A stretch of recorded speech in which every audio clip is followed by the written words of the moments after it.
சேனக்கிழங்குல இருக்கக்கூடிய நன்மைகள் பற்றி தான்.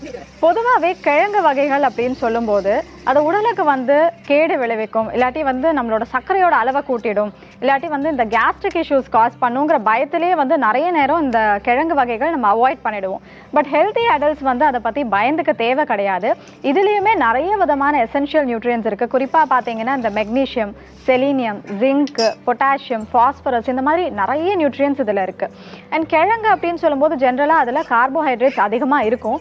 அதே சமயம் சேனக்கிழங்குல வந்து பார்த்தீங்கன்னா ஆன்டி ஆக்சிடென்ட்ஸும் இருக்குது, ப்ரோட்டீனும் இருக்குது, ஃபைபரும் இருக்குது. இன்ஃபேக்ட் ஆயுர்வேத மெடிசனில் வந்து பார்த்தீங்கன்னா கான்ஸ்டிபேஷன், பைல்ஸு, இன்ஃப்ளமேஷன், டிஸ்மனரியா, இந்த மாதிரி நிறைய கண்டிஷன்ஸ் வந்து ட்ரீட் பண்ணுறதுக்கு சேனக்கிழங்கு டயட்டில் யூஸ் பண்ணியிருக்காங்க அப்படின்னு சொல்கிறாங்க. இதை தாண்டி இதோட அந்த ஹாட் டைஜஸ்டிவ் அந்த எஃபெக்ட்னால நம்மளோட பைல் செக்ரேஷனை அதிகப்படுத்தி நம்மளோட டைஜஷனுக்கும் வந்து பார்த்தீங்கன்னா ரொம்பவே வந்து ஹெல்ப் பண்ணுது. இது இல்லாமல்